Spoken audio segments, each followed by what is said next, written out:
هل سمعتم آخر خبر يتداول على فيسبوك ويوتيوب هذه الأيام؟ بعض الصفحات قالت ناصر الزفزافي خرج من السجن، لكن هل هذا صحيح أم أنه مجرد إشاعة كالعادة؟ لو وصل إليك هذا الخبر، هل كنت ستصدقه مباشرة أم كنت ستتحقق من المصدر قبل أن تؤمن به؟ ناصر الزفزافي اسم هز المغرب في السنوات الأخيرة. ولد في 4 نوفمبر عام 1978 في مدينة الحسيمة. نشأ في عائلة عادية، لكن اسمه ظهر بقوة مع بداية حراك الريف.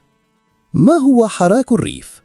إنه حركة احتجاجية كبيرة خرجت في مناطق الريف، بدأت خاصة بعد وفاة محسن فكري سنة 2016، وكانت المطالب واضحة: مشاريع تنموية، فرص عمل، مستشفيات وبنية تحتية أفضل. بمعنى آخر، الناس كانوا يطالبون بحقوقهم الأساسية. فما كان دور ناصر في هذه الحركة؟ ناصر كان من أبرز وجوه الحراك. خطبه كانت قوية، كان يحرك الناس بشدة، وأصبح له صورة القائد الشعبي. لكن ماذا كان رد فعل الدولة؟ في 29 من مايو عام 2017 ألقي القبض على ناصر الزفزافي، وبعد محاكمة طويلة حكم عليه بالسجن 20 عاما هو وعدد من رفاقه. ومنذ ذلك الوقت ظل اسم الزفزافي حاضرا في الشارع وفي مواقع التواصل الاجتماعي، فكلما عاد النقاش حول ملف الريف عاد اسمه كرمز للقضية. والآن نعود إلى الإشاعة التي انتشرت في الأيام الأخيرة.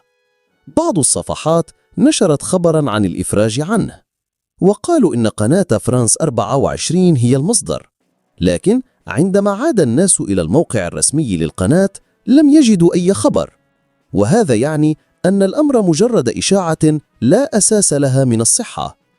لكن هذه الأخبار الكاذبة ليست بسيطة، إنها تضر كثيرا بعائلته، فوالدته مريضة وهذه الضغوط تزيد من معاناتها.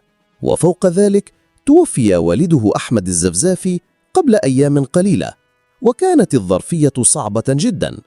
الغريب أن السلطات سمحت لناصر بحضور جنازة والده في مدينة الحسيمة، خطوة رحب بها الكثير من الناس، واعتبروها مؤشرا قد يفتح بابا جديدا في ملف الريف. والسؤال الآن: هل تعني هذه المؤشرات أن الملف سيطوى قريبا أم أن الطريق ما زال طويلا؟ اكتبوا آراءكم في التعليقات، ولا تنسوا الاشتراك في القناة وتفعيل الجرس ليصلكم كل جديد.